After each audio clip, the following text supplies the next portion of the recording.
kanyang blonde hair, damit, pati na kilos.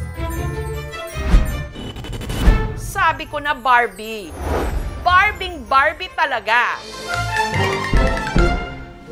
Hi sir, for pick up. Ano daw yun? Manika daw eh. Kaya naman ang delivery rider na ito, nalito. Inakalang siya ang manika na ipapakargo. Umalis na yung rider, sir. Na-pick up na yung manika nakaupo dito kanina. Naku, hindi yun. Na-deliver ko na po. Ha? Patay. Nung minsan namang nag-malfunction, siya'y gumalaw at sumayaw mag-isa. Zero. Nariyan ding pinagbenta siya ng balot Penoy. Yun o, may bibili dun o. Dun o. Tara. Yes, mukhang Barbie. Nakakayan tumabi, flawless. Yes, po yung inner child namin nung nakita namin yung si Barbie. Nakakaingit. Ang kinis. Siya si Trisha, ang Batanggenyang Barbie, living in her Barbie world dito sa Batangas City. Hi mga Barbies! Bata pa lang, fantasy na raw talaga ni Trisha na maging si Barbie. Favorite ko po talaga si Barbie. Number 1 fan niya po ako ever since nung bata pa po ako. Umaabot po sa point na nagko-collect po ako ng mga Barbie stuff. Yung pinakamahal dito is yung dolls. Yung mga malalaki, parang nasa 3,000, 4,000 na rin. Ang theme nga ng kanyang debut o 18th birthday, hindi pa ba obvious? Hey friends, Barbie here. Kaya nung sinimulan niyang mag-vlog, ang kanyang naging paandar, gayahin ang kanyang idolong manika. Nag-start po siya talaga nung 2020. Nagdadub lang po ako. My way or the highway? May mga viewers po na parang nagsawa kasi parang paulit-ulit lang po yung audio. Naghanap pa rin po sila ng bagong concept. Pinanindigan ko na po talagang buhayin si Barbie. Para ma-achieve ang full Barbie fantasy, si Trisha nag-upgrade ng wardrobe. Meron ako beachwear Barbie, casual Barbie, sportswear po. And meron naman po tayong formal Barbie. Nangolekta rin siya ng wigs. Siguro mga 20 or 25. Yung iba po natapon na. At dahil dancer siya, pinanindigan niyang magkilos manika. Sample nga dyan, Trisha. Sabi ko na Barbie!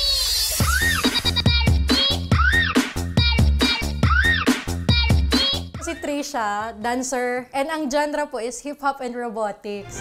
At bago tayo dalhin ni Trisha sa kanyang Barbie world, ipapasilip niya muna sa atin ang kanyang transformation.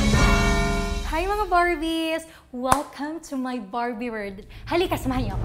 Sa pagsushoot ng kanyang content, madalas one-man team siya. And dahil nga po graduate din naman po ako ng mass communication, ako na po yung nagdidirect, ako na rin po yung uma-acting, ako na rin po yung nagsusulat ng mga scripts. Mabuti na lang, nariyan para tumulong sa kanya ang kanyang real-life Ken. So kung si Barbie po merong Ken, ako po, si Trisha, merong Kurt. Hi, Barbie. Hi Ken! Wanna go for a ride? Sure Ken! Nahihiya din ako kasi siya nakadamit pang Barbie tapos ako nakapambahay lang. Actually natutuwa ako kasi may nakaka-appreciate sa kanya. Hanggang ang followers ni Batanggenyang Barbie dumami. Full-time job ko na po talaga siya. Maabot din po kami sa like 6 digits. Pero higit pa sa pera, ang ipinagpapasalamat ni Trisha. Si Batanggenya Barbie raw ang naging best friend niya nung may pinagdaanan siyang problema. Dumaan po ako before sa depression talaga. Clinically diagnosed po ako. Hindi na po ako lumalabas ng kwarto before. Hindi na rin po ako kumakain. Gusto ko po mag-isa lang ako before, lagi. Separated na po yung mom and dad ko. Nakatulong rin naman po yung paggagawa ko ng mga Barbie videos kasi kahit papaan po before na divert po ako. Ang pagiging Batanggenyang Barbie rin daw ang tumupad sa pangarap niyang maging artista. Lahat po niyata na audition, nasalihan ko na before. Pero nangyayari po, nire-reject po nila ako. Ang ginawa ko po is through vlogging, nagkaroon po ako ng sarili kong audience. Eh sino kaya ang fantasy ni Barbie na maging leading man? David Licauco. Parang ang galing-galing po niya ka-love team. Sa personality din po, and cute po siya. Ganon? Barda yarn? Standby. Nitong Biyernes, shoot namin si Trisha sa studio para sa karagdagang footage. pinapwesto namin siya sa loob ng doll box para umaura. Kaya mo tumalikod. Okay, kulang namin si Ken.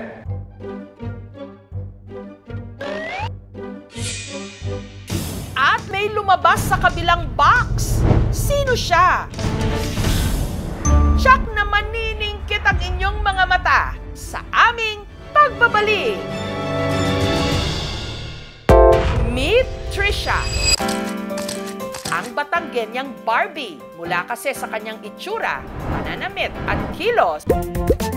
Sabi ko na Barbie.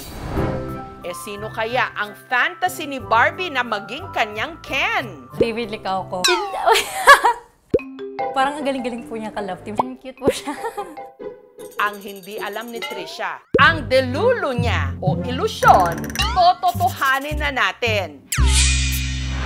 Dahil may kinuntsaba kami para siya'y sorpresahin. Walang iba kundi si David Licauco.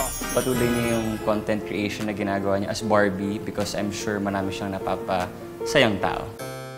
Si David nagtago muna sa isang life-size doll box. Ang alam naman ni Trisha, isushoot lang namin siya para sa karagdagang footage.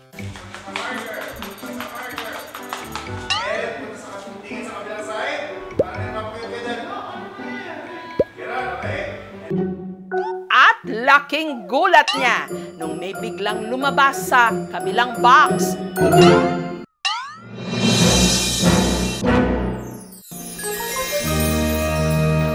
Hi, Barbie. Hello. I'm Ken. Oh, hindi ah. Flower Fairy pala. Si David, iniabot kay Trisha ang kanyang regalong bulaklak at Barbie doll. Nagulat ako. Nagulat ako. Katatarang niyo lang po sa akin yesterday, Ben. Hindi naman yata. Si Trisha, itinuro kay David ang kanyang manika dance.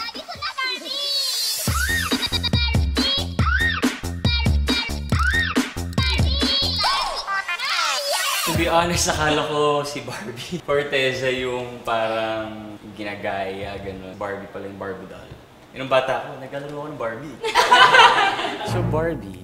Hinamon na rin namin ang Barda variant sa aktingan. I thought I might stay here tonight. Why? Because we're boyfriend-girlfriend. To do what? I'm actually not sure, but can I stay here? Kalimutan ko